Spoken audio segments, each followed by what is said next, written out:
very much for joining this parallel session on tax administration, environment, and sustainable development. I'm Louise Kessler from the Institute of Climate Economics, and I'll be moderating this session. So 5 papers will be presented today. We'll have a short Q&A at the end of each presentation, and then we'll open the floor for questions at the end. Thank you for our panelists to keep the presentation quite sharp and short. And the first paper will be presented by Tii Nchofoung from the Ministry of Trade in Cameroon, and he will present a paper on green taxation and renewable energy technologies adoption. Tii, the floor is yours. Thank you, Louise. Actually,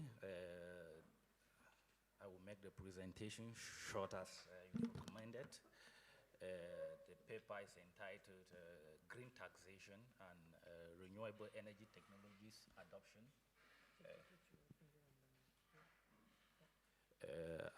Which will be examining a global evidence. To begin with,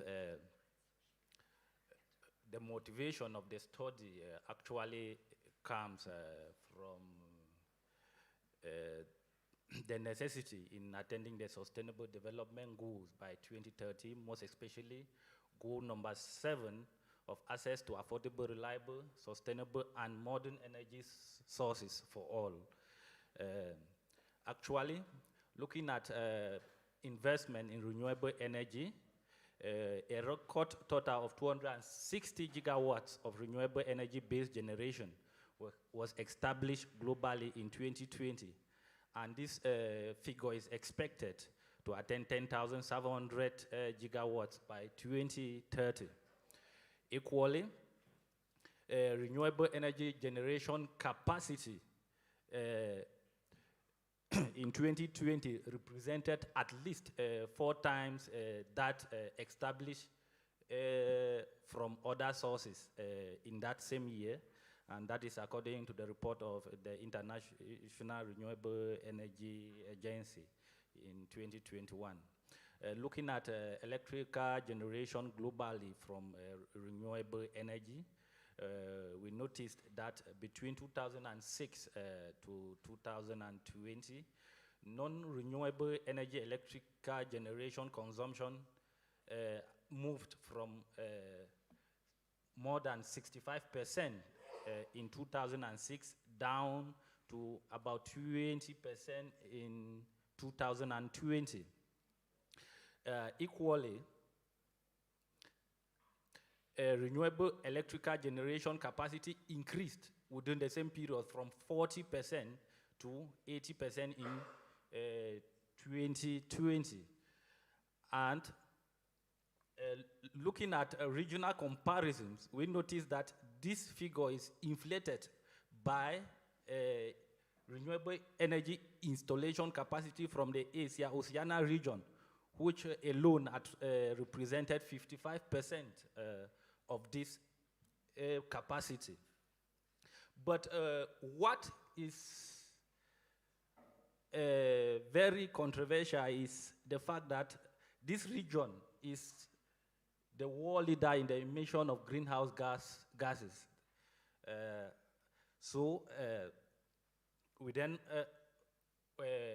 It then came to mind the question of why much investment in renewable energy and at the same time much emission in terms of greenhouse gases.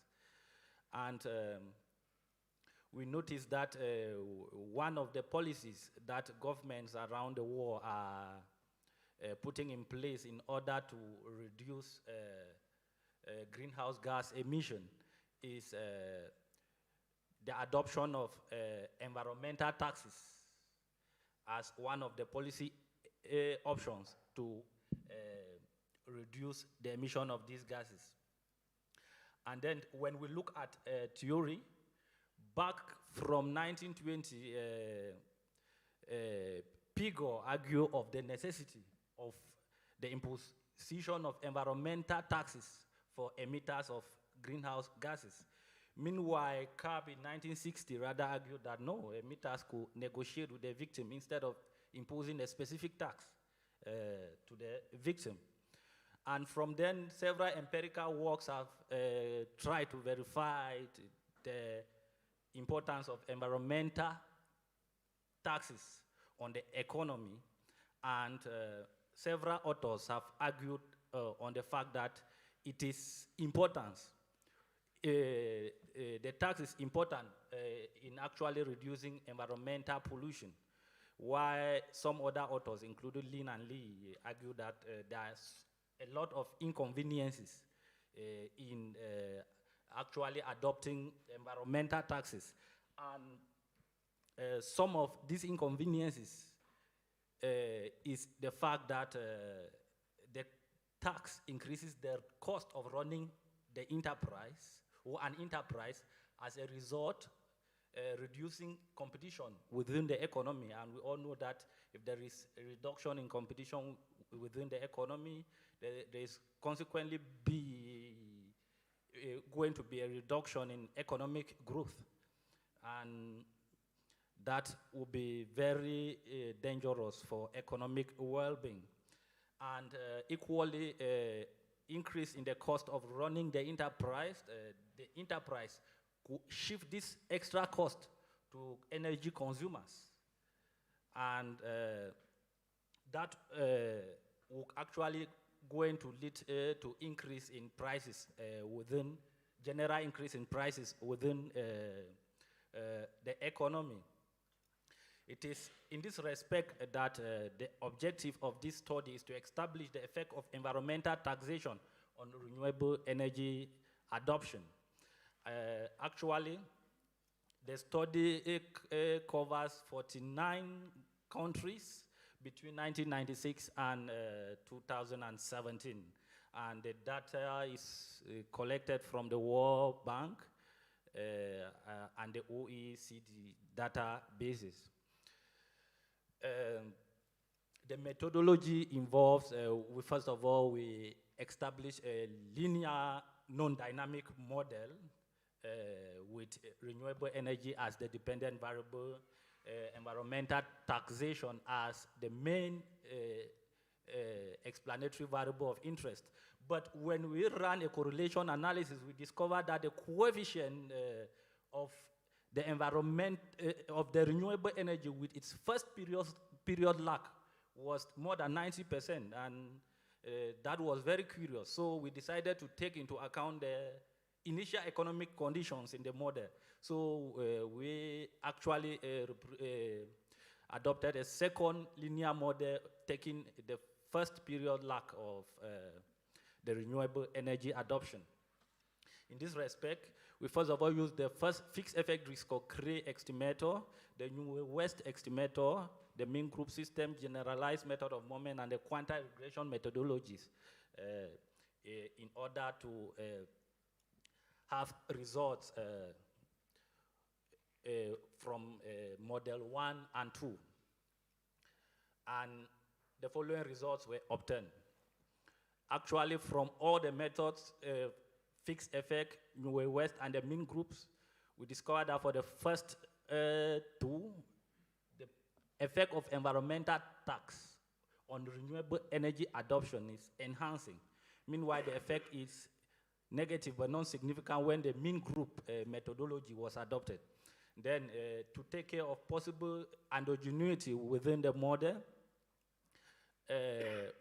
we use the system generalized method of moments, and the effect is positive on renewable energy. And that effect is robust when controlled for different institutional qualities: control of corruption, government effectiveness, regulatory quality, rule of law, voice and accountability. So actually, these positive results can be explained from two phases. At first is the behavioral effect, and on the other hand is the income effect. With the behavioral effect, normally increased in environmental taxation will cost firms to, in order to escape from these taxes, to change their energy consumption behavior.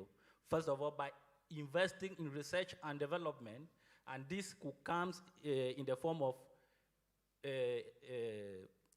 research in renewable energy technologies, which will lead to the to consequent adoption of renewable energy within the firms and in the economy at large. And secondly is the income effect.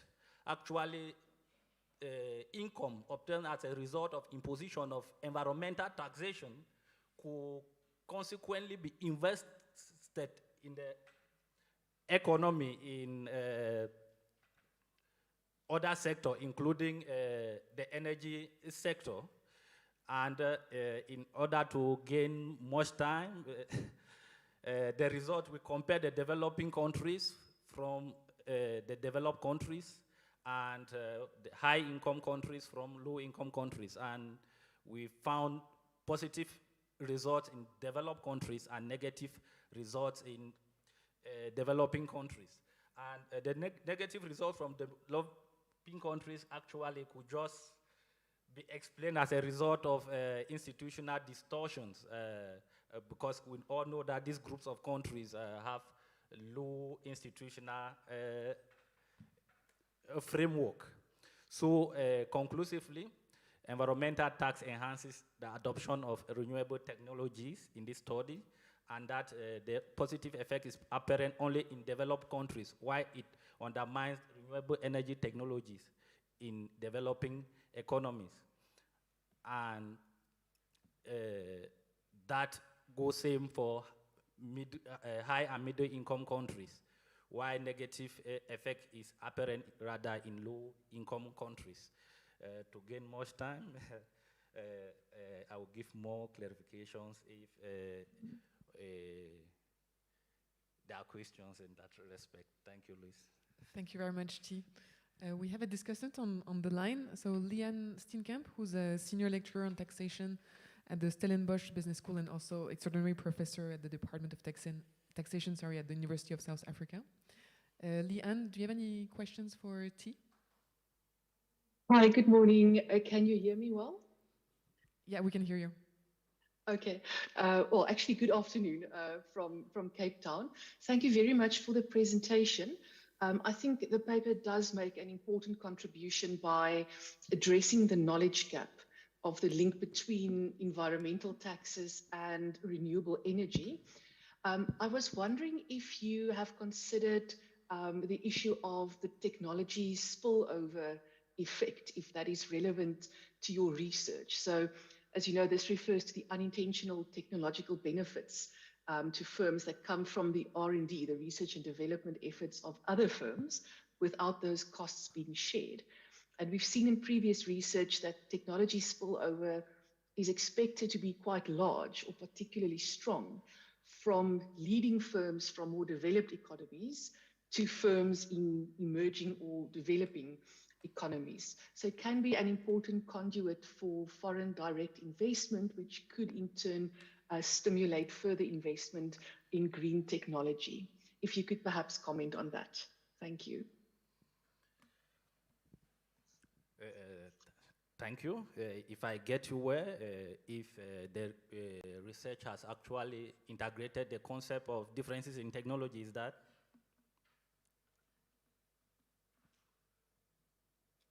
Is she there? Hi. Yes, if I get you well, is it differences in technology? No, it's the phenomenon of technological spillover from developed economies to developing economies.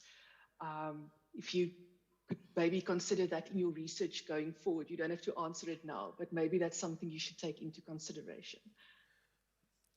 Yes, thank you. That is noted. But what it is also worth noting is that most developing economies actually they don't have renewable energy-based industries. The actual or renewable energy research industries. Most of the renewable energy technologies that are adapting are foreign technologies which they have experimented, and it has worked in developed economies that most of these economies adapt and they are using. But what is interesting is that there are a lot of startups in these economies, and we hope that in the near future, they'll be able to put into place new technologies in the renewable energy sector that will actually suit their energy needs and not actually steal from foreign investment or direct copy of what is happening in the developed economies. Thank you. Thanks. I think for the sake of time, we'll move on to the next presentation, and we'll have a Q&A at the end. So we'll now have Shanta Devarajan, who's an international development professor at Georgetown University, who will present a paper on taxation, accountability, and cash transfers based on a game theoretic model.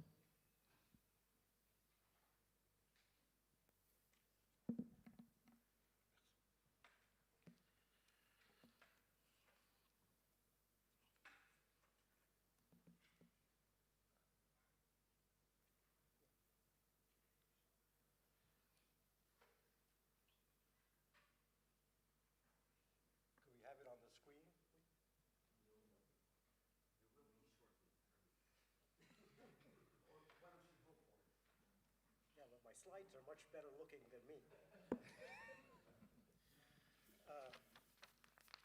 Okay, well, thanks very much. And this is a real pleasure to be here. I'm also pleased that Mick Keane at the opening session yesterday talked about how we need more theory when we're discussing this issue of taxation and sustainable development. And this is a pure theory paper. I should warn you, the only numbers in here are the subscripts and superscripts of the variables in the equations.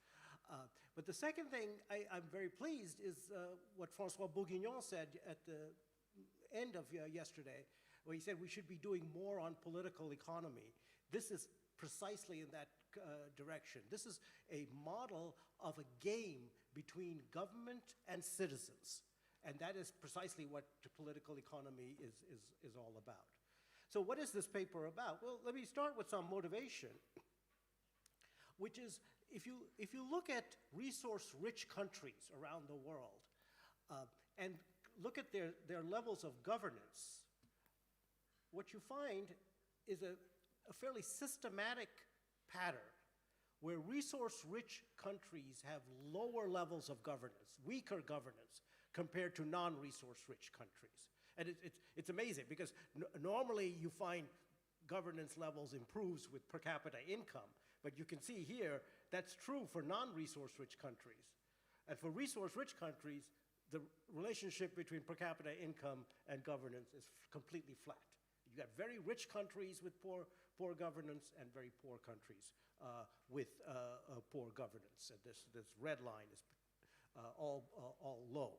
Now, the second observation is that resource-rich countries also have lower levels of taxation. And again, it's a systematic relationship that the more resource-rich countries have lower taxes than the non-resource-rich countries or countries with less resources. What this paper tries to show is that there is an intimate relationship between these two facts, the weak governance and the low levels of taxation. And what we try to show that is that it's actually an equilibrium relationship between low taxation and weak governance. But then we identify cases of countries where governments actually need tax revenues in order to fund public projects. Say they want to build a new capital or they have to expand infrastructure. But they cannot do it because that government has been systematically misusing public funds, the resource revenues before. And as a result, it doesn't have the credibility to actually elicit taxes from the population. The people won't pay taxes if they know the government is going to steal it. So as a result, what can you do? Because you need those resources. You need the tax revenues. So that's where we propose an innovation, which is the government actually distributes its very scarce resource revenues as cash transfers to the population before the taxes are collected. And what this does is it enhances the credibility that the government will not be corrupt, because the government then cannot afford to have the citizens withhold taxes. So let me show you this in a very simple model, and the presentation is going to be purely in words, so I'm not going to go give you a lot of equations. And just think of it as there are 3 periods. In the first period, the government chooses whether to be corrupt or accountable. And then in the periods 1 and 2, the second and the third period, there will be a project, an investment project. And the project rate of return is observed in each of those 2 periods. Now, how does the government make the choice between accountability and corruption? Well, if the government is accountable, if it tries to be honest, then it has less private benefits from the project. They can skim off less from the project.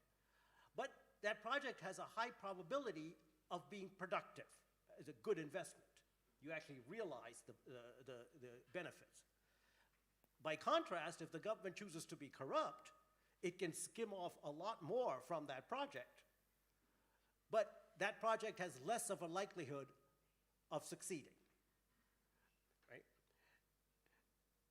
Now, how does this work out? Well, to begin with, the government has its own funds, which are the resource revenues, the oil money that goes directly to the government.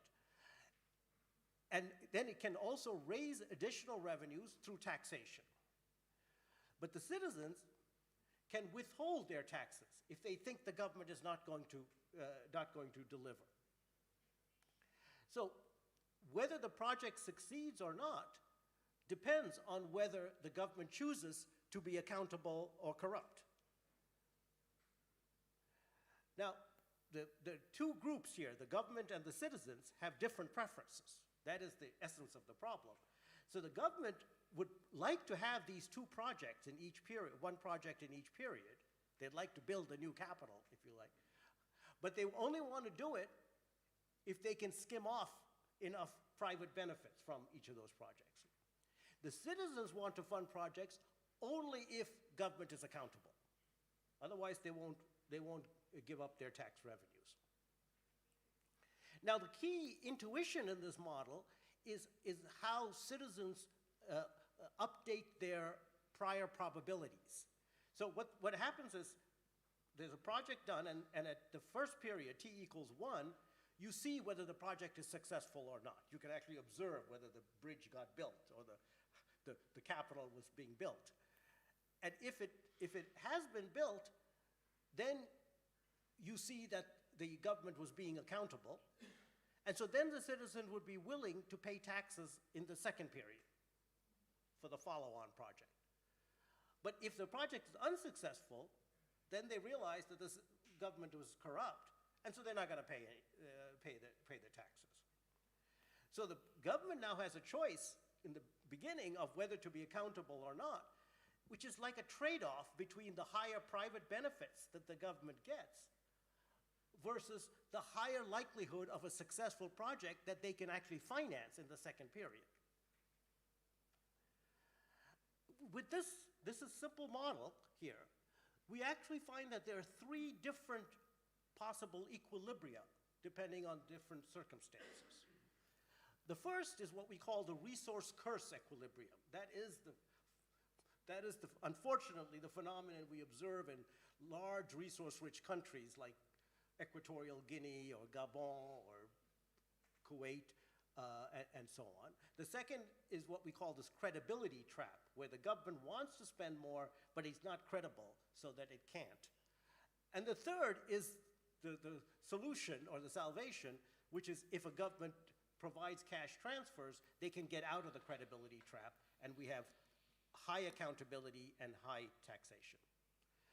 So, and the resource curse is the most straightforward. As I said, if the government has enough revenues of its own, the resource revenues, to finance the two project itself, then the citizens will not pay taxes because they can't influence the government's behavior. The government doesn't need them.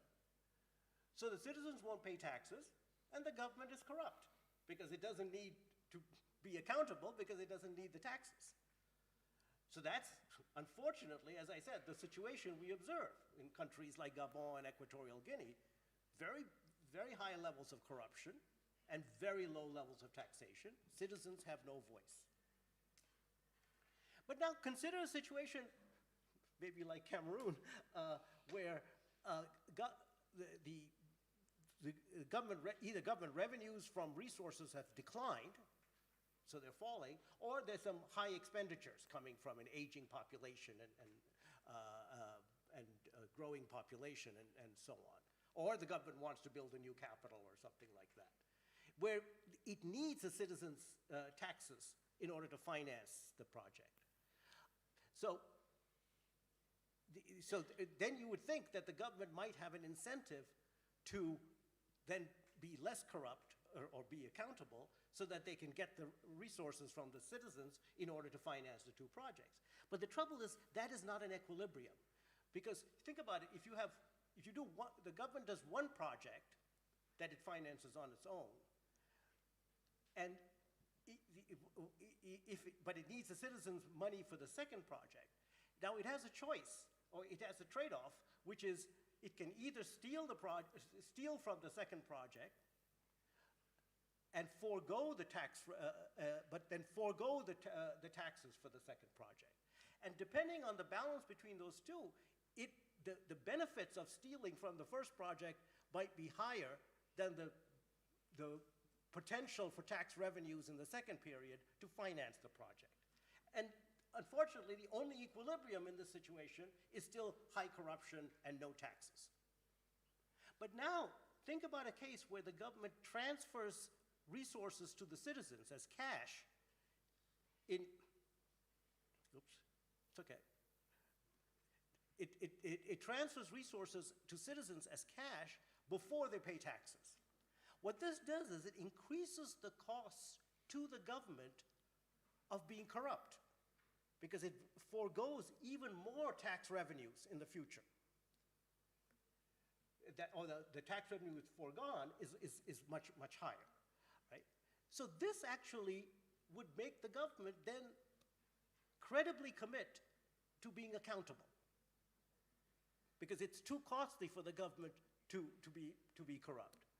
And when the citizens see that, then they can pay the taxes, because they know the government cannot afford to be corrupt. And as a result, we actually get high taxes and high accountability. So this is a way for governments that are caught in this credibility trap, that need more resources but the citizens won't give them, to actually credibly commit to being accountable by increasing the cost of the government to the government of being corrupt. In the 1 minute, let me just say, this is not just a theoretical curiosum. I actually think this is very important for governments like Cameroon and other sort of semi-resource-rich countries that have high expenditure needs. Because if you don't do this, if you're caught in the credibility trap forever, then you can fall into what we call a poverty trap.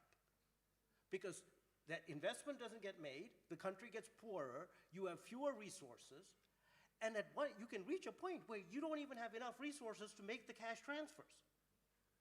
And that is doom for a country. So this is actually quite an urgent matter for these countries to take up.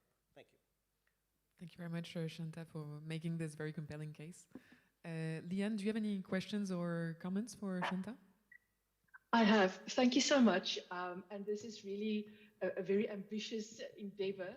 And my question to you is, how would you advise future researchers to use your model and apply it in their local country context? And this is maybe an unfair question, because I know you did say that at the outset it is a theoretical paper, but practically, how would you advise us to implement this model? Oh, thank you. That's a question after my own heart.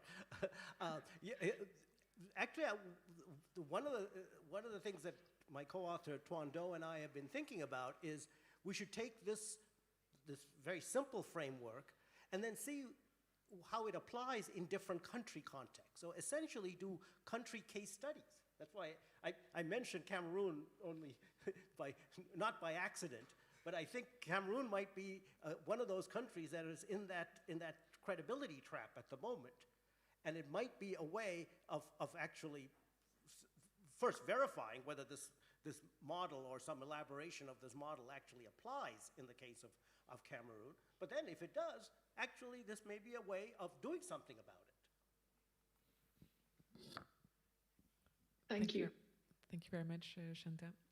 We'll now move on to Ross Warwick from the Institute for Fiscal Studies, who will present an extensive analysis of carbon pricing in Ghana and Ethiopia.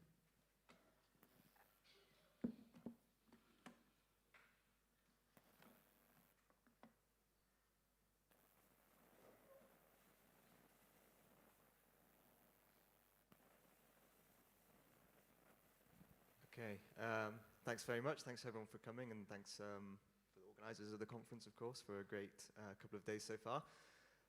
So yes, I'm going to be presenting some work in progress research looking at the impact of carbon taxes in low and middle income countries, taking Ghana and Ethiopia as case studies with a focus on the distributional and competitiveness effects of carbon taxes in these contexts.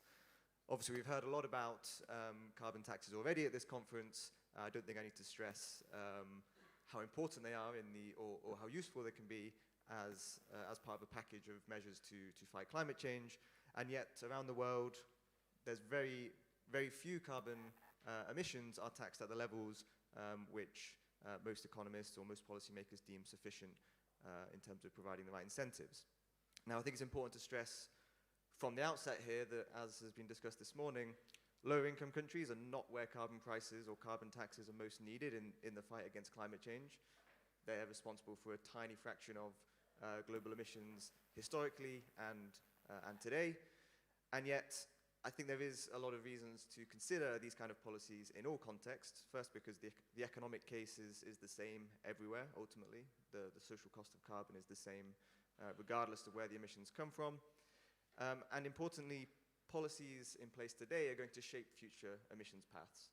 And that matters both for future emissions on a global level and potentially for national development agendas, given that investments now could become more expensive in future if emissions reductions are required in those countries in the future. And then lower income countries might have their own reasons to consider carbon taxes, for instance, because they need domestic revenues, and carbon taxes present an opportunity to raise revenues in an administratively feasible way, and also a way that applies to the whole economy. And this is something that Chiara Bronchi referred to yesterday, can potentially then reduce the informal tax wedge. So there's a range of reasons why even lower income countries might want to consider carbon taxes. In this research, we're just going to take these potential motivations as given and just ask the question, what would be the impact of introducing carbon taxes in a couple of low-income countries? I'm not going to talk much about the methodology, given in the interest of time, but just to say we're looking at a $30 per ton of carbon dioxide equivalent tax on fossil fuels in Ghana and Ethiopia. And basically all our results are going to be static models, looking at using microsimulation models, and we're going to look at the impact of this policy on households, so across the consumption distribution, across different sectors, the revenue potential, and finally come to the feasibility and the costs of compensation for the losers of this kind of policy. So I'm just going to jump straight into the results, because there's plenty of results to go through, and I probably won't get through them all. And I'm first going to show you some results on households. So on the left here, on your left, we have results for Ghana and Ethiopia on the right. And what these graphs show are estimates for the carbon tax burden as a percentage of household budgets across 10 deciles of the consumption distribution in each country. And this is split up into what we call the direct and the indirect effects, where the direct effects are coming from the consumption of fossil fuels directly by households, such as buying petrol or diesel for their cars, and the indirect effects are coming through our estimated effects from taxes on production, from these carbon taxes on production, feeding through to all other goods and services in the economy. So I think there's a few key things to take away from these graphs. Firstly, in both countries, carbon taxes are estimated to be progressive, relatively strongly progressive. So in the top decile in Ghana, for instance, the effect is not quite twice as much as the bottom decile, but close to that. The second thing to note is that these indirect effects are much larger than the direct effects in both cases. This simply reflects that most households in low-income countries are not buying much petrol or diesel yet. So most of the effects here are coming through the production chains. And the final thing to note is the very different scales here. So in Ghana, the estimated effects are much larger than Ethiopia, reflecting an economy which is much more CO2 intense than Ethiopia. So there's going to be a lot of variation across countries if you took this analysis to different countries. And we can't generalize from these results, but I think these progressivity results are quite striking because, as was alluded to this morning, this is not the case that we see in higher income countries where often carbon taxes are regressive. The second thing I want to bring out of this household analysis, though, is that although these taxes are estimated to be progressive, there's actually much more variation within income groups than across income groups. So what these graphs are showing are the same effects, the sum of the direct and the indirect effects, but each point on these bars is showing the 10th, 25th, 50th, 75th and 90th percentile of the estimated effect within each income decile. And what you can see is that there's much more variation within income deciles than across income deciles. So if we take the case of Ghana, for instance, the 75th percentile within the poorest 10% of the population is hit to the same extent, roughly, as the 25th percentile in the richest 10th of the population. And this really matters for when we're thinking about compensating households. There's much more variation within groups of the population than across the income distribution. Okay, moving on now to some of the analysis on the production side of the economy, which actually underlies some of the household level analysis we just looked at. Governments are going to care about which parts of the economy are most exposed to carbon taxes and whether there are competitiveness implications of that. So this graph shows the estimated change in prices for different sectors in Ghana based on their use of carbon taxed inputs in production. Unsurprisingly, there's a lot of variation across sectors here. Things like transportation and utilities are, you might not be surprised to hear that are some of the sectors which are most exposed to carbon taxes on their inputs. And one thing we might care about is the extent to which these sectors are important both in the overall output of the economy, but also their trade exposure. This matters for international competitiveness and also links back to carbon leakage, as was discussed this morning in the context of the European Carbon Border Adjustment. And again, lots of variation across sectors here, and these results are very Ghana specific, but I mean, this immediately highlights that some sectors we're going to care about a lot more in the context of international competitiveness than others. So in Ghana in particular, around 40% of exports come from the mining and quarrying sector, and so the exposure to this sector to carbon taxes is going to be especially important for international competitiveness and for any hypothetical border adjustment policies that might want to correct for the effect of a carbon tax. I'll go quite quickly through this bit, but we also look at differences across firm size. That's another thing that the government might care about, which types of firms, not just across sectors, but within sectors. Is it smaller firms or larger firms which are more exposed to carbon taxes? And we proxy this here by just looking at energy costs in firm surveys. And broadly what we find, again, this is just the case of Ghana, is that there's an inverse U-shape where the smallest and the very largest businesses are least dependent on energy costs. But again, within So the right-hand graph here shows that within sectors, there's much more, within bins of firm size, there's much more variation than across firm size. So that links back again to the household level analysis, where it's going to be quite hard to predict which businesses are most exposed to energy costs. So now turning to the compensation side of things. So we showed previously that carbon taxes in both countries are quite strongly progressive, but also that given this variation within income deciles, some poorer households would be made significantly worse off. And this obviously raises the question about how we might be able to compensate households, what's feasible, what's desirable, and that's what we move on to next. Now, if perfect targeting were available, if we could observe how much each household was exposed to the implementation of a carbon tax, the revenue raised could easily compensate poor households in both of these countries. So just by way of illustration, those in extreme poverty in our analysis contribute only 3.5% of the total revenue gain in Ghana and 10.5% in Ethiopia, reflecting there's more people in extreme poverty in Ethiopia than Ghana. Of course, perfect targeting is not available, though. We're not going to be able to observe exactly which individuals or which households are worst affected by a carbon tax. And now, while both countries have existing cash transfer schemes, and maybe these could be used, in their current design, they currently target quite specific parts of the population, so lots of people would be missed if we use these existing schemes to compensate for carbon taxes implemented.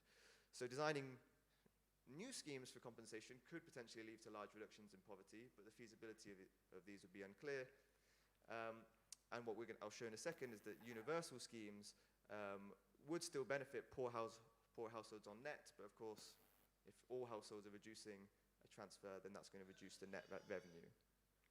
So, I mean, that's a lot of words, but I think the overall point is that there's going to be trade-offs across compensation measures in terms of the completeness of the safety net, the level of compensation for poorer households, and the net revenue gain. So just by way of a few illustrative examples, these graphs here show a couple of the compensation scenarios that we simulate in Ghana. On the left here, we have changes in a measure of the poverty gap from 4 different situations. So the first bar here is with no compensation, so there's a small increase in the poverty gap from the introduction of a carbon tax there. From a universal transfer, or through funneling all of the revenue to existing cash transfer recipients, we have similar reductions in the poverty gap. And then in a new scheme, which is kind of perfectly targeted, massive potential reductions. And on the right here, this is gains from a universal transfer, which, as we show here, has huge net gains for the poorest. Sorry, I'm going very fast here, and I'm going to have to skip through the last few slides as well, I think. But we also have some, we do some estimations of the revenue implications of feasible export rebate schemes to correct for these international competitiveness concerns and carbon leakage concerns. Very different revenue implications in either country. Maybe I can talk about them in the Q&A. But I'll wrap up there because I know I'm over time. But the main point is that carbon taxes do offer a substantial, administratively feasible and progressive source of tax revenue in low-income countries.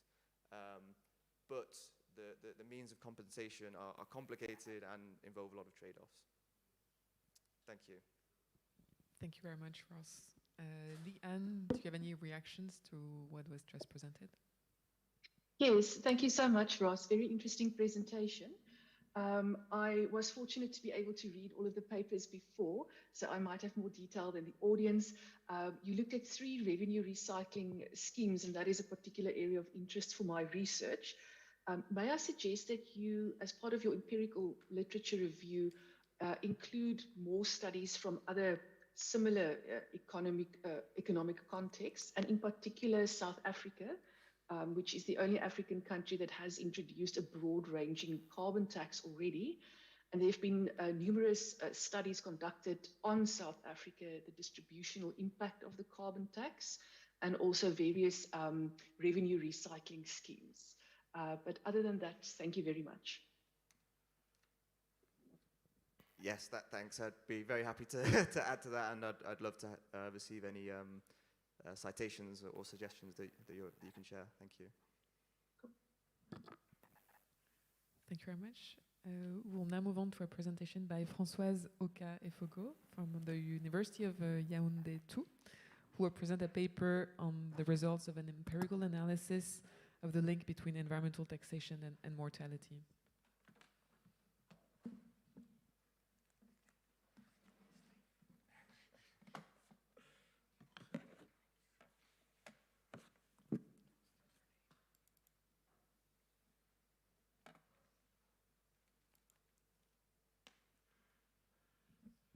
We're doing very good on time, so there'll be time for Q&A at the end. Okay, thank you, Mrs. Chair, for the floor. I'm able to speak in English, but I read that this panel is in French and in English. So let me switch in French to équilibrer the panel. Alors, je vais présenter en français, comme je le disais. Le papier porte sur les taxes environnementales et la mortalité. La présentation, on va passer dessus, suit une organisation habituelle. Alors, Keynes a dit qu'à long terme, nous serons tous morts. Et c'est une phrase qui m'a toujours impressionnée. À long terme, on est morts, nous tous. Alors, est-ce que ça veut dire qu'on ne doit pas s'occuper de survivre le temps qu'on est vivant? Et c'est parce que nous répondons que nous, on préfère quand même survivre. Et avec ce qu'on a vu qui s'est passé pendant la crise Covid, où tout le monde a lutté pour survivre, on se dit que les questions de mortalité et de survie à la mort sont quand même encore intéressantes. Alors, on est allé regarder les chiffres du nombre de morts et on s'est rendu compte qu'ils sont nettement en baisse. Le nombre de morts pour 1000 personnes, c'est nettement en baisse, sauf dans les pays d'Amérique latine et dans les pays à revenus élevés. Alors, nous sommes intéressés aux causes de la mortalité, et nous nous sommes rendus compte que la dégradation de l'environnement était l'une des causes les plus importantes de la mortalité aujourd'hui, c'est-à-dire l'une des causes pour lesquelles le plus de personnes mouraient de la même chose. Particulièrement, le nombre de morts dus à la dégradation de l'environnement représente 2 fois plus que ce qu'on a eu pendant la période de Covid, pendant les premiers mois du Covid. C'est 23% de morts, et c'est 3 fois plus de morts que le sida, la malaria ou la tuberculose réunis. Les causes environnementales sont à la source de 10 causes de mortalité parmi celles qui ont été répertoriées par les Nations Unies, et c'est 15 fois plus de morts que toutes les guerres réunies. C'est dire que la question de la mortalité liée à l'environnement est assez importante pour être traitée. Alors, en matière d'environnement ou de problèmes d'environnement, la littérature a généralement identifié un certain nombre de... Oups, alors ça ne marche pas exactement comme prévu, mais ce n'est pas grave. Alors, la littérature a généralement identifié un certain nombre d'instruments permettant de lutter contre les causes environnementales de façon à inciter les populations à réduire leur comportement anti-protection de l'environnement. Là-dedans, on a les régulations, mais on a aussi les taxes. Et dans ce papier, nous nous intéressons particulièrement à la taxation. Alors, une fois que nous avons collecté les données, nous avons observé nos données. Et nous nous sommes rendus compte que nous pouvons identifier 4 régimes dans les 68 pays que nous avons examinés à partir de la base de l'OCDE. Dans 41% des cas, disons 42%, on observe un niveau élevé de taxation et un niveau faible de mortalité. Mais dans les autres cas, et parce qu'il faut dire qu'ils existent quand même, on observe qu'il y a faible taxation et faible mortalité à 22%, dans 22% des cas, qu'il y a faible taxation et forte mortalité dans 26% des cas à peu près, mais qu'il y a une forte taxation et une forte mortalité aussi, c'est très possible, dans 17% des cas. Ce qui veut dire qu'à partir de l'observation statistique, on ne peut pas conclure sur les effets de la taxe environnementale en matière de mortalité. Alors nous sommes quand même allés lire la littérature pour voir si quelque chose avait été dit sur la question.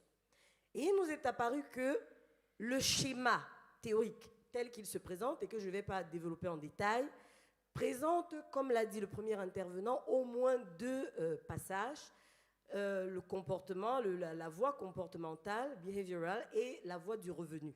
Mais directement, les taxes environnementales ont pour objectif de réduire la pollution. Dans tous les trois cas, on pourrait aboutir à la réduction de la mortalité. On pourrait, mais très peu d'études, j'allais dire presque à notre connaissance aucune, au moment où nous faisions le papier, n'avaient examiné la relation directe qu'il y avait entre les taxes environnementales et la mortalité. Et si nous voulons nous aligner derrière Friedman, qui disait qu'il est plus intéressant d'examiner une politique par rapport à ses résultats plutôt que par rapport à ses objectifs écrits sur le papier, parce qu'on peut avoir de très belles politiques sur le papier qui, sur le terrain, n'ont pas d'effet. Alors, nous avons poursuivi la recherche pour essayer de voir si nous pouvions apporter une réponse à la question de savoir quels sont les effets des taxes environnementales sur la mortalité. Dans cette perspective, nous avons un objectif, essayer de vérifier l'efficacité des taxes environnementales sur la réduction de la mortalité liée aux causes environnementales, bien entendu. Alors, quelle méthodologie? Je rappelle que c'est un papier encore en cours, dont la méthodologie est un peu... oh là là, désolé, c'est les effets de la technologie, mais ce n'est pas grave. Le modèle, c'est juste une équation où la mortalité est en fait la variable dépendante qui est expliquée par son existence de l'année précédente, enfin, its lagged value, yes, et par d'autres facteurs qui pourraient déterminer la mortalité, parmi lesquels l'existence d'une gouvernance appropriée, le niveau de revenus des populations qui donne un sens à la quantité de revenus qu'ils peuvent dépenser pour leurs propres soins. Alors, le panel comporte 68 pays développés et non développés que l'on a pris dans la base de données de l'OCDE, et les données sur la mortalité viennent de la base de données World Development Indicators, pendant que les données sur les taxes environnementales viennent de la base de l'OCDE. Alors, qu'est-ce que nous avons trouvé? Premièrement, nous parvenons à montrer que quel que soit le régime dans lequel nous nous trouvons, la relation entre l'accroissement des taxes environnementales et la mortalité est une relation négative. Autrement dit, plus simplement, lorsqu'on accroît les taxes environnementales, on devrait observer la réduction de la mortalité. Et je dis bien on devrait parce que de façon pratique, ça prend un chemin un peu plus long. Et ça se passe qu'on soit dans le régime basse taxe et basse mortalité, ou bien taxes élevées et mortalité élevée. Alors, l'estimation économétrique, par contre, enfin, dans le même sens, nous permet de conclure avec des chiffres qui, pour l'instant, sont encore à approfondir, qu'un accroissement de 1% des taxes environnementales entraîne une réduction de 6% de la mortalité néonatale, une réduction de 1,7% de la mortalité des enfants au-dessous de 5 ans, 2% pour les enfants, au-dessus de 5 ans évidemment, et 5% pour les adultes. Alors, vu que c'est un papier encore en cours, quelles sont les prochaines étapes? Les prochaines étapes, il y en a 3. D'abord, tester les canaux de transmission qui ont été identifiés dans la figure du début. Est-ce que l'effet le plus important passe par le revenu, passe par le comportement ou passe par la réduction de la pauvreté? Ensuite, vérifier l'hypothèse d'un seuil d'effet, qu'il existe un niveau à partir duquel les taxes commencent à avoir un effet efficace. Et sinon, invalider cette hypothèse. Et enfin, essayer de voir si la structure du compte des taxes n'influence pas l'effet que nous avons obtenu. Est-ce que lorsque toutes les taxes sont centralisées dans un seul compte, ou bien si elles sont séparées et qu'on peut identifier que voilà les taxes environnementales destinées à résoudre les problèmes de santé, est-ce qu'on a un meilleur effet ou pas? En conclusion, les taxes environnementales ont effectivement un effet de réduction de la mortalité, et je dirais très simplement que je continue avec les bonnes nouvelles que mes prédécesseurs ont dit sur les taxes. C'est un outil efficace pour défendre l'environnement, mais aussi pour réduire la mortalité. Néanmoins, il est nécessaire de faire des études, de nouvelles études sur la question, puisque c'est la première étude qui s'y intéresse, et particulièrement des études de cas dans le sens de mon prédécesseur Ross Warwick, pour essayer de trouver, de peaufiner les résultats et de proposer quelque chose de plus pertinent en termes de recommandations. Thank you so much. Thank you very much, Françoise. Liane, do you have any questions or comments? I have. Thank you very much, Françoise. Apologies, I can't speak French, so I'll ask my question in English. I read your paper, and I wonder, perhaps you could emphasize a bit more in the paper that there's a three-way link or nexus between pollution, mortality, and economic growth. I think you do control for economic growth, but maybe investigate that relationship higher. So with economic growth comes higher income, better nutrition, better healthcare systems, mortality rates decrease, and there's perhaps something that you can dig a bit deeper into. And the second thing is that you could consider is how government can recycle the revenues from environmental taxes into spending it for public health. So those are my two comments, but thank you very much for your excellent presentation. I could follow because I read the paper. Okay, thank you for the comments. Let's say I just noted them and then we will go through your comments to improve the paper. Thank you. Thank you very much. We'll now move on to our final presentation. So this will be a presentation by Alain Karsenty from the CIRAD on the fiscal incentives for the protection of forest ecosystems in Central and West Africa.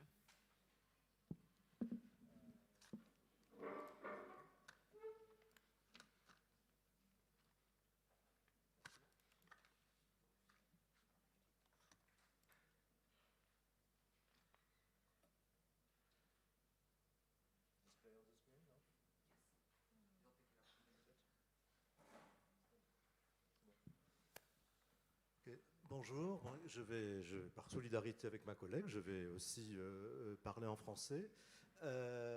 Vous avez, les slides seront de toute façon en anglais. Alors, il s'agit effectivement d'un travail, d'un résumé de deux études que nous avons faites avec la Banque mondiale, à la fois en Côte d'Ivoire, au Ghana, et au-delà d'un certain nombre effectivement de changements qui sont en cours. La question, c'est, si vous voulez, il s'agit de savoir comment utiliser une fiscalité incitative pour protéger les écosystèmes forestiers. Il y a deux dimensions. Il y a une dimension au sein du secteur forestier.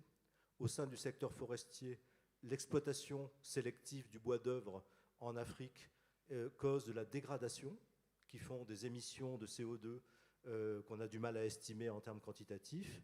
Et l'agriculture, d'un autre côté, crée, disons, de la déforestation, qui crée aussi beaucoup d'émissions de CO2. Au niveau mondial, on considère que 14% des émissions annuelles anthropiques viennent de l'expansion agricole. Dans cette expansion agricole, on peut ajouter également la collecte de bois de feu et le charbon de bois qui joue un rôle important, même s'il est souvent associé à l'agriculture, en fait. La particularité des secteurs forestiers et agricoles, c'est qu'il existe de plus en plus des certifications indépendantes par tierces parties. Ces certifications indépendantes par tierces parties, de plus en plus, comme l'agenda international a vu monter la thématique des productions zéro déforestation. Alors zéro déforestation, ça ne veut pas dire on ne coupe pas un seul arbre, ça veut dire simplement que l'on concentre l'expansion agricole sur des zones très dégradées, que ce soit des zones de forêt très dégradées ou, disons, des espaces de savane, par exemple, effectivement, qui peuvent être plus ou moins boisés. Donc on fait des stratifications pour dire à quel moment on peut effectivement faire l'expansion agricole. Il y a un certain nombre, effectivement, de systèmes de certification à la fois dans la foresterie, le plus connu étant le FSC, Forest Stewardship Council, Et vous en avez aussi dans le domaine de l'huile de palme, du cacao et d'autres, du soja, etc. Ces certifications, de plus en plus, intègrent des critères zéro déforestation, parce que c'est une demande internationale et que, notamment, l'Union européenne est en train de préparer un projet de règlement qui interdira, dès que cela rentrera en vigueur, l'importation sur le sol de l'Union européenne de produits impliqués dans la déforestation et dans la dégradation. Ces certifications, donc, aujourd'hui, sont à des degrés divers, elles intègrent effectivement des critères. Elles progressent, toutes les certifications ne sont pas au même niveau, mais il y a une progression tout à fait intéressante, sachant que les certifications prennent en compte également des aspects sociaux, des aspects de genre et des aspects également de revenu minimum aux producteurs, donc elles ont aussi un intérêt plus large seulement que la question du carbone. Bien sûr, la question dans ces systèmes, la question de la traçabilité va être une question absolument clé. La traçabilité coûte cher, on a un trade-off entre, si vous voulez, précision, si vous voulez tracer les productions jusqu'à chaque parcelle, cela va coûter cher. Et de ce point de vue, il y a véritablement un besoin de transfert d'aide internationale. Il y a aussi une nécessité que les firmes agroalimentaires s'investissent, ce qu'elles commencent à faire dans certains secteurs, cacao, huile de palme, pour mettre en place des systèmes de traçabilité. La traçabilité est facile quand vous avez des grandes sociétés qui font du soja au Brésil avec des propriétés de plusieurs milliers d'hectares. La traçabilité est très difficile et très chère quand vous avez, comme en Côte d'Ivoire ou au Ghana, ou en Indonésie avec les petits producteurs de palmiers à huile, des dizaines de milliers de producteurs qui ont de très petites surfaces et qui vendent leur cacao, par exemple, par l'intermédiaire de pisteurs, d'intermédiaires, et donc on a des problèmes de traçabilité. Donc ça va être un problème clé qui va nécessiter beaucoup de financement, mais qui peut, disons, être surmonté. Ce que je voudrais vous présenter, c'est un système qu'on appelle en anglais feebates, pour fees and rebates, qui sont effectivement, en français, c'est les systèmes de bonus-malus. C'est typiquement un instrument de fiscalité écologique, fiscalité incitative écologique. C'est-à-dire que le principe est extrêmement simple. Il s'agit de combiner simultanément une augmentation progressive de la fiscalité, par exemple de la taxe d'exportation, sur des productions qui ne sont pas des productions durables, c'est-à-dire des productions qui ont été impliquées, par exemple, dans la déforestation. Et un des moyens de vérification, ce sera la traçabilité et la certification. Et donc ces productions ces productions qui sont non garanties d'une certaine manière, non durables, subiront un malus fiscal, c'est-à-dire qu'elles paieront plus de taxes, que leur taux de taxe d'exportation, par exemple, va augmenter. Ceci permettra de financer des bonus. Les bonus, ce seront les baisses de taxes qui seront accordées aux producteurs et aux productions qui sont certifiées et qui sont tracées, sachant que nous sommes dans un système d'équilibre, c'est-à-dire que c'est un système qui doit garantir la neutralité budgétaire, c'est-à-dire qu'il n'y aura des bonus, donc des baisses de taxes, que s'il y a du malus. Donc en fait, d'une certaine manière, on est dans un système dans lequel ce qui n'est pas durable finance ce qui est durable. Et ce qui est politiquement plus acceptable pour les gouvernements, parce qu'on peut dire au ministère des Finances qu'il n'y a pas de perte de recettes fiscales, et donc c'est quelque chose qu'il peut beaucoup plus effectivement accepter de mettre en œuvre et considérer. L'idée, c'est que effectivement ce système de bonus-malus et les bonus soient associés aux certifications. Bien évidemment, c'est au gouvernement de décider quelle certification il veut adopter. Dans certains cas, comme au Ghana, vous avez des certifications publiques qui sont en train de se mettre en œuvre, avec notamment une composante d'agroforesterie pour le cacao. Il y a aussi des certifications privées qui ont des critères tout à fait robustes en termes de traçabilité et qui peuvent tout à fait être sélectionnés par les gouvernements pour ouvrir droit à un bonus. Et alors il y a plusieurs possibilités. On peut travailler notamment sur les taxes d'exportation, c'est le plus facile en général, ce sont des taxes souvent importantes. On a par exemple ce genre de choses en Côte d'Ivoire. Vous avez des pays qui n'ont pas de taxes d'exportation, par exemple pour le cacao, comme le Ghana, mais qui a un système dans lequel les marges commerciales des entreprises qui collecte le cacao au nom de l'État, les marges commerciales sont fixées par le Cocoa Board, qui est effectivement une institution publique. Et donc on peut jouer, non pas sur la taxe, parce qu'il n'y a pas de taxe, mais sur le niveau de marge commerciale, qui est effectivement offert selon que c'est du cacao certifié qui est collecté ou pas. Et alors l'hypothèse principale, qui est une hypothèse forte, mais on peut la discuter, c'est que les incitations vont être transmises des exportateurs vers les producteurs. Parce que pour payer moins de taxes, et pour surtout éviter de payer trop de taxes d'exportation si vous êtes un exportateur, les exportateurs vont chercher à s'approvisionner avec des produits certifiés. Et donc de ce point de vue, on peut penser que les prix vont monter, puisque à partir du moment où tous les exportateurs réorientent leurs achats vers des produits certifiés et tracés, que ces produits sont relativement rares, au moins au départ, sur le marché intérieur, eh bien les prix vont monter. Donc on aura un effet tout à fait intéressant aussi d'augmentation des prix et d'incitation qui va aller vers le producteur. Je vous parlais d'agriculture, mais ceci existe déjà dans le secteur forestier. Au Gabon, depuis 2020, la certification forestière FSC et PAFC, enfin c'est une autre certification, mais peu importe, certification de gestion dite durable, en tout cas, qui se veut durable, eh bien, la taxe de superficie, qui est une des grosses taxes, effectivement, pour le secteur forestier, il y a 3 taxes maintenant, 3 niveaux de taxes, selon que vous êtes certifié, non certifié ou avec une certification de légalité. Si vous êtes certifié gestion forestière, vous payez moins de taxes, vous avez une baisse de la taxe. Si vous êtes certifié légalité, vous avez une augmentation de la taxe, mais modérée. Et si vous n'êtes pas certifié, vous avez une augmentation beaucoup plus importante. Enfin là, de ce point de vue, la taxe a été doublée par rapport à cela. En termes d'impact, on n'a pas encore fait d'études économétriques très précises, mais si vous regardez le schéma qui est en dessous, vous voyez que la courbe en vert, c'est celle du Gabon. Vous voyez que la progression, depuis que ceci a été introduit, le nombre d'hectares qui sont certifiés au Gabon, effectivement, augmente beaucoup plus. Alors, ce n'est pas le seul facteur, il y a certainement d'autres facteurs de politique publique, etc., mais augmente beaucoup plus que dans les autres pays d'Afrique centrale. Alors, ce qu'il faut dire encore, c'est que c'est un système qui est un peu compliqué à gérer du point de vue, pas très compliqué, mais ça va demander une administration qui est capable de maîtriser la dynamique du système. Parce que bien sûr, c'est un système dynamique. Le but, et le seul but, c'est effectivement qu'il n'y ait que des produits certifiés qui soient par exemple exportés, si on prend l'exemple du cacao. Et dans ce cas-là, eh bien, ce qui va se passer, c'est que vous devez faire des hypothèses et des prévisions, année après année, sur le nombre de producteurs qui vont se certifier.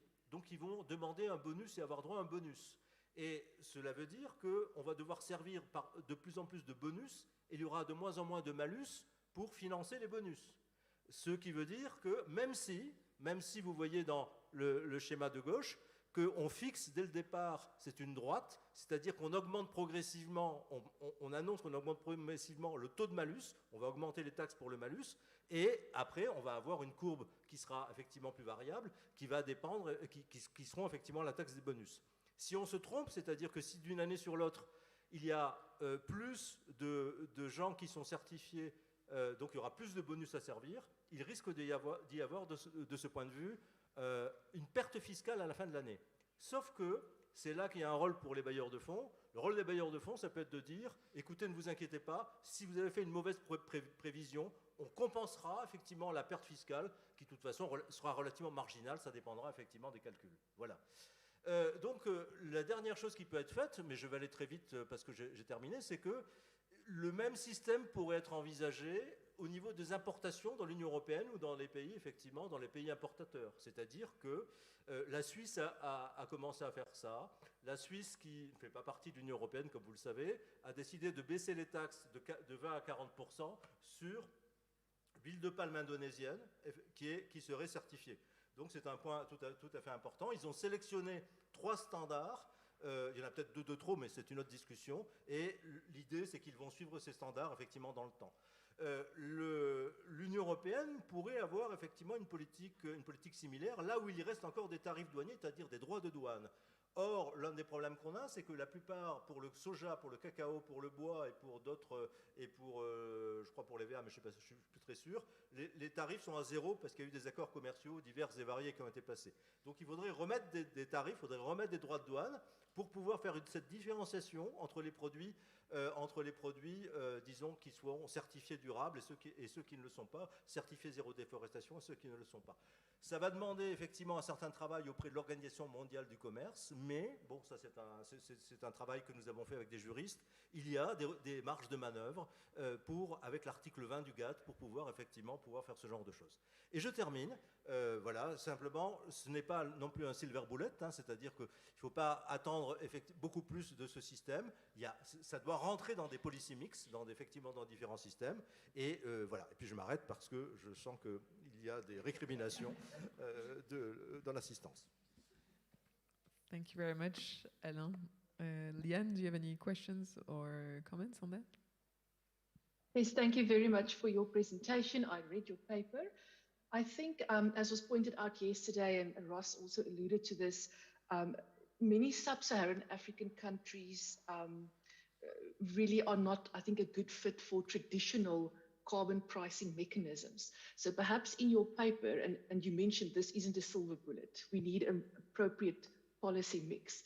Perhaps you can also investigate the role that the RED mechanisms, the reducing emissions from deforestation and forest degradation, the RED mechanisms can play as part of this policy mix, so that one can redirect the revenues from those mechanisms to fund the reforestation projects, especially in the Congo Basin that you've mentioned. Thank you. No, just one more. It is, I think this is about an implicit carbon taxation, because it's very difficult to target precisely in the agricultural sector what is the level of emission of 1 ton of cocoa, of et cetera, et cetera. It will be extremely difficult, extremely costly really to monitor these kind of things. So this is a way, it's a proxy, in a way to try to have something simple that is not going to yield more revenues. This is precisely the fact. It is budget neutral. That is maybe like in Gabon when the taxation on the forest sector was very low at the beginning. So it has been a part of the increase to increase globally the tax pressure on forest concessions. This is really budget neutral. So this is not a way to collect more revenues to fund some project of reforestation, of forest protection, etc. This is specifically, and this is why it is interesting, because it is typically ecological taxation, which is to decrease. The aim is really to that the yield of revenues tend to decrease to zero. That will be we will have achieved the goal, which is to clean up the agricultural production. Thank you. Thank you very much to all of our panelists for these fascinating presentations. So we now have 15 minutes left for Q&A. Please don't hesitate to raise your hand if you have any questions. Yeah. Caroline will bring you a mic. I already see 3 hands. 4. We can take a couple at the same time, I think. Thanks. Well, hello everyone. I'm Ivnaï Dimonval, a first-year student, a master degree student in sustainable development here at the University of Clermont-Ferrand. Well, I'd like to thank the panelists first, and my first question goes to Professor Devarajan. I would like to know, how could a country which has been trapped in a poverty circle use maybe your theory to raise taxes while being accountable? And the second question goes to Professor Françoise. Je vais la poser en français. C'est que, en fait, je pense que la question en tout cas environnementale et qui est liée à la mortalité, en fait, elle dépasse la taxation dans la mesure où les externalités environnementales, que ce soit dans les pays en développement ou les pays développés, sont dues à la structuration de la société. Donc là, je rejoins, je crois, un auteur qui disait que les catastrophes naturelles ne sont pas seulement naturelles, mais humaines. Du coup, je me demande, est-ce que dans votre travail, et si oui, dans quelle mesure vous prenez en compte les disparités économiques et sociales dans la mise en place d'une taxe qui pourrait effectivement contribuer à la diminution du taux de mortalité. Merci. Maybe we take one more question.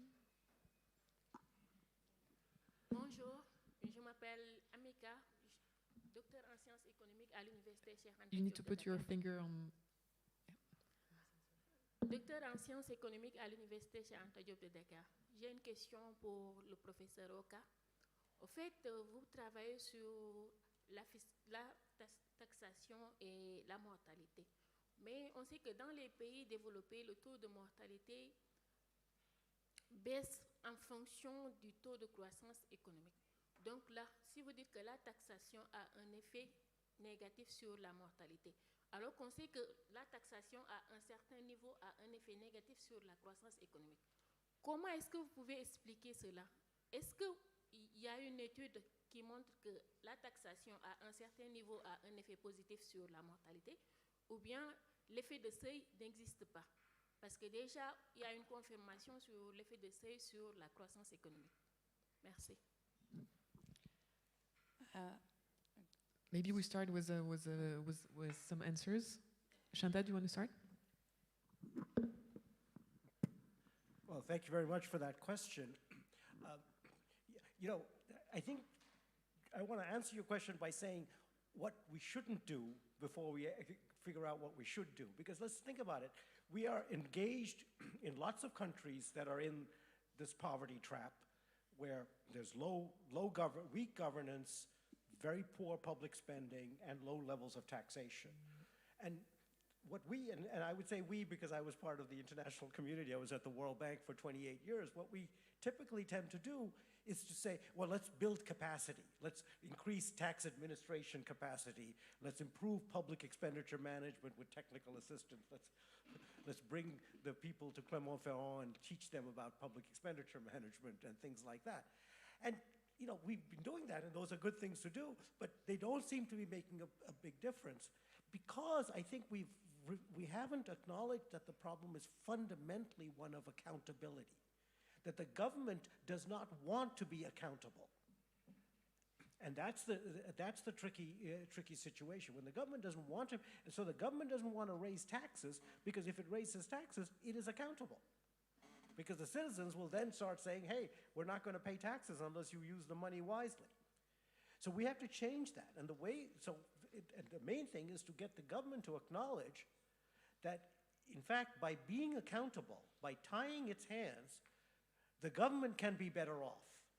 That's the situation we're looking for, is that one little window where a government can actually improve its situation by being accountable. And that's what the cash transfers does. So you use these cash transfers as a way of convincing, or when a government is convinced that it wants to be better off, that it can do it better by tying its hands, by giving up these cash transfers, than by its usual practice of refusing to raise taxes. Thanks. Françoise, do you want to have a go at answering the two questions which were addressed to you? Thank you. Alors, j'ai reçu deux questions qui, à mon avis, vont relativement dans le même sens. Alors, la première question s'intéressait à l'importance des effets sociaux, des disparités sociales dans l'analyse que nous avons faite. Alors, comme je vous l'ai dit d'entrée de jeu, le papier était encore en cours. Donc, pour l'instant, ce qu'on a estimé, c'est l'effet direct en utilisant un GMM. Mais pendant que nous étions en train de travailler, nous nous sommes rendus compte que cet effet direct pouvait ne pas exister de façon typiquement pratique. Parce que, vous voyez, lorsque mes prédécesseurs présentaient, ils ont mis en évidence un certain nombre de choses qui devraient effectivement être prises en compte dans une étude sur les effets de la taxation sur la mortalité. Premièrement, il y a un problème de définition de la taxe optimale. Et quand on parle de définition de la taxe optimale, c'est parce que chaque fois qu'on met une taxe en place, il y a des gagnants et il y a des perdants. Et il faut faire en sorte que les perdants aient une espèce de forme de compensation. Et dans le même temps, pour emprunter au papier de professeur Karsenty, en même temps, à un moment donné, les malus peuvent être tellement importants que les bonus, enfin les gains liés à la taxation deviennent très petits pour soutenir les malus et qu'il faut recourir à une compensation extérieure venant par exemple de bailleurs de fonds. Donc toutes ces questions sont celles que nous sommes en train d'adresser à l'heure actuelle dans le papier pour tenir compte justement d'abord des canaux de transmission et de l'importance des facteurs sociétaux dans les contextes particuliers des pays développés et des pays en développement, et particulièrement dans les pays africains. Donc, sous très peu de temps, nous aurons certainement un papier plus complet qui mettra en évidence tous ces canaux et qui pourra effectivement répondre à votre question avec des chiffres. Parce qu'effectivement, la taxation peut avoir un effet positif ou négatif sur le PIB, et donc un U. Et de la même façon que les taxes peuvent avoir un effet sur la mortalité, justement pourquoi j'ai d'ailleurs annoncé que nous étions à la quête d'un effet de seuil. Peut-être qu'il y a un seuil que nous n'avons pas encore identifié à partir duquel la taxe a effectivement un effet positif sur la mortalité. Effet positif, enfin je veux dire un effet de réduction de la mortalité sans nuire au PIB. C'est-à-dire qu'en matière de politique économique, il y a toujours des arbitrages à faire. Il n'y a pas une politique qui soit une panacée, telle que dès qu'on la met en place, tout le monde est absolument satisfait, même si l'impression du panel, c'est que la mise en place de la taxation a des effets extrêmement positifs sur tous les aspects que nous avons tenté d'examiner. Mais on reste conscient qu'il y a des arbitrages, qu'il y aura des gagnants et qu'il y aura des perdants, et que le plus important sera maintenant de déterminer la meilleure manière de compenser les perdants. Merci. Merci beaucoup, Françoise. D'autres questions dans l'assistance? Okay, so maybe I can go ahead. I'm Anda David from IFD. I had one question for Ross. When you mentioned the compensation, did you only look at compensation in cash, or did you look at, for instance, progressive subsidies or other types of compensations? And for François, I'm going to stick to English just to avoid people to move between languages. One thing I didn't understand, I'm sorry if you mentioned, is which is the lag that you took actually between the environmental taxation and the mortality? Because if I think you mentioned that you're looking at data from, I think, over a span of 15, 20 years. And I was actually wondering whether can you actually capture the impact of, let's say, putting the taxation into legislation, enacting it, and then seeing the effect on the environmental degradation per se that would then lead to lower mortalities. Thanks.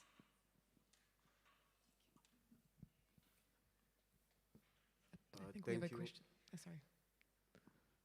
Thank you.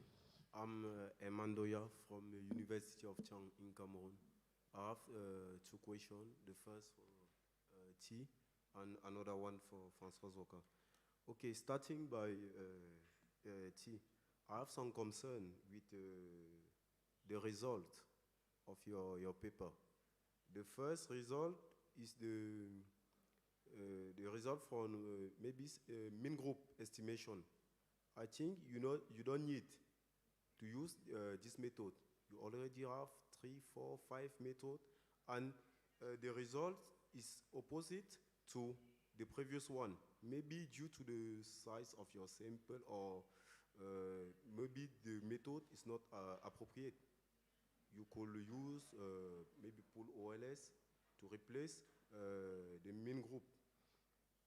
The result of your GMM estimation, you have the value of the largest dependent variable greater than 1. This can be referred to a misspecification. So you need to check this, the largest value of the dependent variable of the GMM. Finally, you produce two opposite results. When you turn to developing countries versus developed countries, you find a negative effect in developing countries. And your justification was that it was due to external distortion. I think this justification is not convincing. Maybe you can first check the size of the use of renewable energy in African countries, compare it to the same level in developed countries. And you can find some answers. So my question to Professeur Oka, je vais revenir en français également. J'ai quelques soucis et j'aimerais des éclairages. Par exemple, lorsque vous avez essayé de motiver votre papier, vous avez établi, je vais dire 4 scénarios. Des pays, faible taxation, faible mortalité, faible taxation, mortalité élevée et tout. Bon, je demanderais dans vos estimations, puisque vous dites que vous allez faire du GMM et consorts, dans l'analyse, est-ce que vous faites l'analyse suivant les différents scénarios? Parce que même lorsque vous avez présenté des corrélations entre chacun de ces scénarios, même si on va de manière globale vers la même tendance, est-ce que vous faites une analyse suivant les différents scénarios ou d'abord une analyse globale? Moi, je me dis, on pourrait commencer par prendre les pays globalement avant de revenir tester des sensibilités en fonction des différents scénarios. Bon, merci. Thanks. We had another question here. Yes. Hello everyone, my name is Eugénie. I work as a project manager in Expertise France. So I will be quick. My question goes to Alain. So if I understood well the mechanism in Gabon, you have an advantage as a producer to certify very quickly in order to avoid bigger malus. But is there a risk that any producer that remain uncertified are like small producer that cannot comply with the requirement of the certification? Thank you. Thank you very much. I'll let you decide who goes first. Okay, I thank Herman for the questions and observations. First of all, to begin with, the value of the dependent variable being greater than 1. What I will acknowledge here is the fact that it is not in every resort where you should have something which you should force to be convergent. Here we have a problem of convergence, which means that lack was considering the initial economic conditions, maybe in the energy sector, and if it is greater than 1, it means that initial condition is not convergent in the long run. So that is actually just the message there. It is, and I don't know whether you are okay with that, but it is something of convergence. It is initial economic condition not being convergent in the long run. That is actually what the result stands for there. The result of the main group, if you observe carefully, you notice that being negative, first of all, is non-significant. And the particularity of the mean group estimator compared with the other estimators is that it actually takes into consideration only the averages of all the countries before giving out the result. And when you look at our sample, you see that the developing economies dominate the sample. And at the same time, when we go to divide our sample into developed and developing economies, we notice that this negative relationship was evident in developing economies, which means why the mean group took into account the averages, the negative effect which was dominating in the developing countries was further showed in the GMM in the developing economies. And actually, the justification coming with, as a result of institutional distortion, there are various angles which we could look, but using institutional distortion, it has its stance. I believe literature has it. I'm not the first to put that, and data better put it, that the level of institutions or the institutional structure of developing countries are far behind compared with those of developed economies. Normally, most developing economies, the income they obtain from taxation are most of the time diverted into private pockets, are not actually used for environmental purposes or investment in the renewable energy sector compared with developed economies. So you see where that negative relationship is coming from. You could use maybe another angle in looking at, yes, maybe given that these economies most of the time, majority of the population, they are poor, you might want to see maybe renewable energy technologies most of the time being expensive than maybe non-renewable energy technologies. When you start taxing the use of non-renewable energy, which is just what they can afford, you see that the relationship will not be positive with someone that will not afford the renewable energy sources of energy. So that is the angle. Your suggestion is taken note of, but our justification stands. It all depends on the angle we look at. Thank you. Yeah, thanks very much for the question. The short answer is that no, we haven't looked at indirect subsidies. We have contrasted the results with tax cuts of other types as an alternative.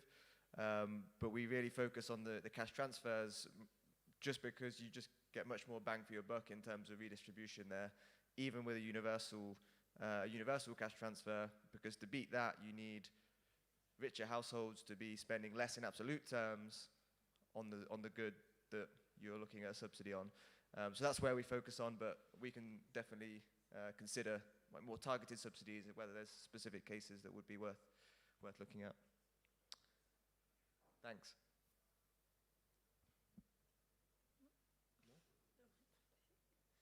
Okay. So the question is my response about Gabon and the small-scale producers.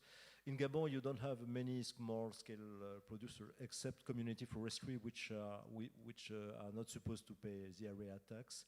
And generally, when you have smaller producers, they are as wealthy as big ones, or in partnership with big producers. So in general, in terms of finance, they have some solutions. But your question can be relevant for Cameroon, for instance, when you have more small-scale producers, national and Cameroonian concessionaires, and specifically because you have a short-term permits, which name is Vente de Coupe in Cameroon for 2-3 years, 3 years generally.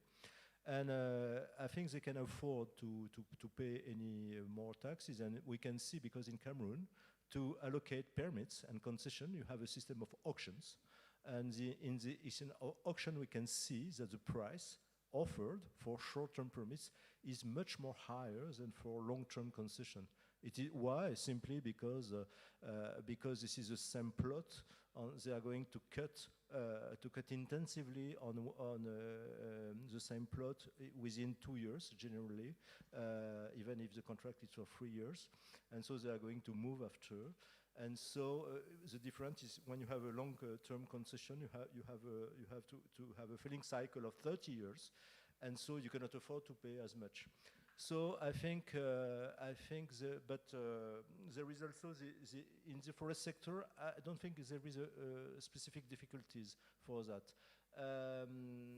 For the cocoa sector, for instance, the risk is not, as you say, the risk is that some small-scale producers can really not enter into a traceability system, and no buyer will buy cocoa from these farms. And in this case, they are going to be excluded from the market. And for instance, in Côte d'Ivoire, maybe it's not an issue, maybe not in Ghana, because one of the objectives of the government is to have few people producing cocoa and having a diversification of crops. So if they don't go for, if they cannot sell their cocoa, maybe they are going to go to other crops and to target the domestic market, something like this. So, but it is really a risk that is to be assessed, but it is an open question.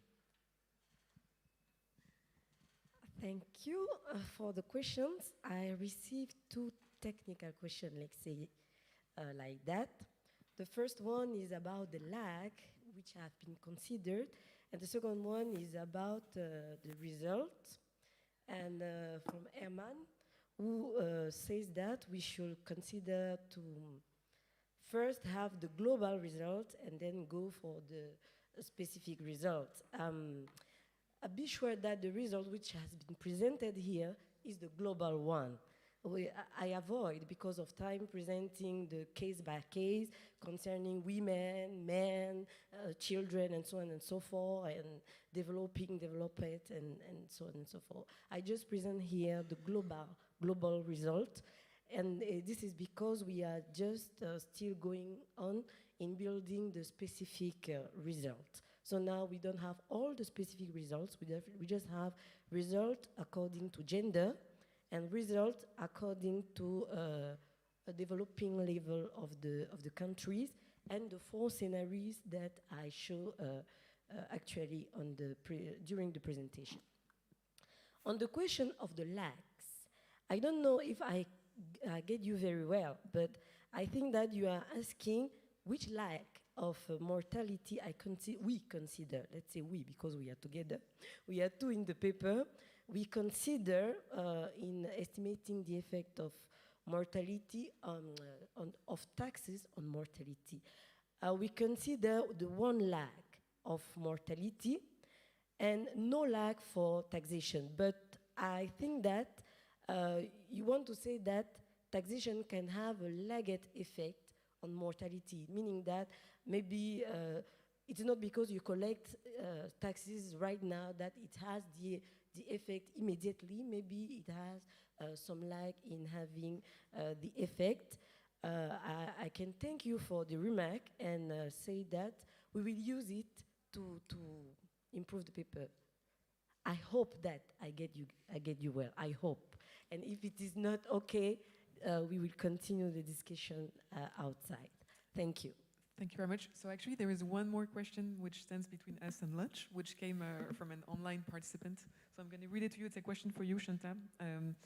So you put the emphasis on the responsibility of governments. What about the responsibility of multilateral development institutions, and especially failed neoliberal prescribed policies? Don't kill the messenger. I was waiting for a question like that.